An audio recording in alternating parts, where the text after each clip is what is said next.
नमस्कार दोस्तों। स्वागत है आप सभी का आज के इस विशिष्ट और ज्ञानवर्धक सत्र में, जहां हम रामायण के चौथे प्रमुख कांड किष्किंधा कांड का गहन, विस्तृत और अत्यंत विस्तारित रूप से अध्ययन करेंगे। यह कांड केवल वानर राज्य की कथा नहीं है, यह मित्रता, न्याय, धर्म पालन, नेतृत्व, संगठन और सामूहिक संकल्प के अद्भुत मेल का महान ग्रंथ है।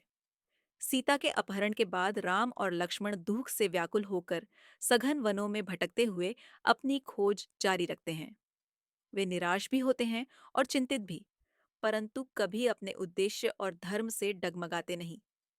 इन्हीं क्षणों में उनकी भेंट वानर विभूति हनुमान से होती है, जिनकी विनम्र वाणी, तेजस्वी व्यक्तित्व और गहन बुद्धिमत्ता तुरंत राम के हृदय को छू लेती है। हनुमान राम और सुग्रीव के बीच वह संधि सेतु बनते हैं, जिसके कारण आगे का संपूर्ण युद्ध संघ न्याय की दिशा में आकार लेता है। सुग्रीव राम के चरण पकड़कर अपना पूरा दुखद इतिहास सुनाते हैं। कैसे उनके बड़े भाई बाली ने गलतफहमी में उन्हें शत्रु समझकर राज्य से निकाल दिया और उनकी पत्नी को छीनकर स्वयं रख लिया। सुग्रीव का यह दर्द केवल पारिवारिक कलह नहीं, बल्कि उस अन्याय का प्रतीक है जिसे समाप्त करना आवश्यक था। राम धर्म, न्याय और वचन के आधार पर सुग्रीव को विश्वास दिलाते हैं कि वे सत्य की रक्षा अवश्य करेंगे, और वहीं पर्वत की चोटी पर अग्नि को साक्षी मानकर दोनों मित्रता का पावन संकल्प लेते हैं। यह दृश्य भारतीय संस्कृति में मित्रता की सर्वोपरि परिभाषा बन जाता है। इसके पश्चात सुग्रीव राम को अपनी शक्ति सिद्ध करने और बाली की महाबलिता बताते हैं। राम अपने दिव्य पराक्रम के रूप में एक ही बाण से सात सात वृक्षों को भेद कर सुग्रीव का विश्वास दृढ़ कर देते हैं। सुग्रीव बाली को युद्ध के लिए ललकारते हैं। पहली बार दोनों भाइयों का युद्ध इतना तीव्र होता है कि राम बाली को पहचान नहीं पाते और वे हस्तक्षेप नहीं करते। पर दूसरी बार जब सुग्रीव गले में पुष्पमाला धारण करते हैं, तब युद्ध के भीषण क्षण में राम उचित अवसर देखकर बाली को वध करते हैं। यह प्रसंग आलोचना का विषय रहा, लेकिन राम यहाँ धर्म के सर्वोच्च न्यायाधीश के रूप में खड़े होते हैं। वे बाली को बताते हैं कि उसका अपराध केवल भाई के साथ द्रोह ही नहीं, बल्कि उसके गृह, उसकी पत्नी और उसके अधिकारों पर अन्यायपूर्ण अधिकार जमाना था, जो राज धर्म के अनुसार दंडनीय था। बाली अंत में राम की बात समझता है और पश्चाताप के साथ अपने पुत्र अंगद को राम की शरण में सौंप देता है। यह प्रसंग हमें सिखाता है कि धर्म कभी केवल प्रेम का पालन नहीं है, बल्कि न्याय की रक्षा करना भी उतना ही आवश्यक है। अगला चरण सुग्रीव के राज्याभिषेक का है।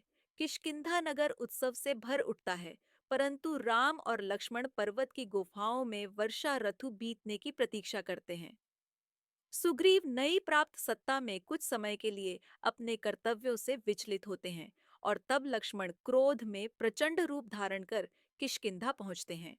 लक्ष्मण का यह दृश्य दर्शाता है कि अधिकारों के साथ जिम्मेदारियां भी आती हैं। सुग्रीव तुरंत पश्चाताप करते हैं और विशाल वानर सेना को चार दिशाओं में सीता खोज के लिए भेजते हैं। दक्षिण दिशा में हनुमान, जांबवान, नल, नील, अंगद और अन्य वानर योद्धा निकलते हैं। यह यात्रा संघर्षों और परीक्षाओं से भरी होती है। कभी प्यास, कभी थकान, कभी निराशा, परंतु उद्देश्य अटल रहता है। अंत में वे समुद्र तट पर पहुंचते हैं, जहां एक विशाल गुफा में तपस्विनी संपाति से उन्हें सीता की सटीक जानकारी प्राप्त होती है कि सीता समुद्र के उस पार लंका में रावण के महल में कैद हैं। यह सुनकर सभी वानर निराश हो जाते हैं, क्योंकि समुद्र को पार करना असंभव लगता है। तभी जांबवान अपनी अद्भुत प्रेरणादायक वाणी से हनुमान को उनकी वास्तविक शक्ति का स्मरण कराते हैं। वह शक्ति जो बाल्यावस्था में सूर्य तक पहुंच गई थी। हनुमान का मन तुरंत प्रज्वलित होता है। उनका स्वरूप विशाल और दिव्य हो उठता है। पर्वतों को कपा देने वाला संकल्प उनके भीतर जन्म लेता है। वे पर्वत की चोटी से एक दिव्य उछाल के साथ आकाश में उड़ने को तैयार होते हैं। यह दृश्य न केवल इस कांड का चरम बिंदु है, बल्कि संपूर्ण रामायण में साहस, आत्मविश्वास और कर्तव्य का सर्वोच्च प्रतीक बन जाता है। प्रिय दोस्तों, किष्किंधा कांड हमें यह अमूल्य शिक्षा देता है कि सच्ची मित्रता धर्म पर आधारित होती है। न्याय हमेशा साहस मांगता है, और किसी भी बड़े लक्ष्य को पाने के लिए टीम, नेतृत्व और अटूट विश्वास अत्यंत आवश्यक है। यह कांड हमें यह भी सिखाता है कि हर व्यक्ति के भीतर छिपी शक्ति सही समय पर जागृत होती है। बस उसे दिशा और किसी सच्चे मार्गदर्शक की आवश्यकता होती है। आशा है कि यह विस्तृत व्याख्या आपको इस महत्वपूर्ण कांड को गहराई से समझने में मदद करेगी।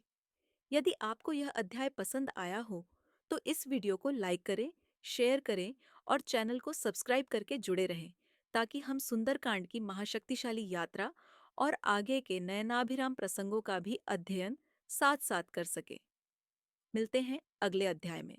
धन्यवाद।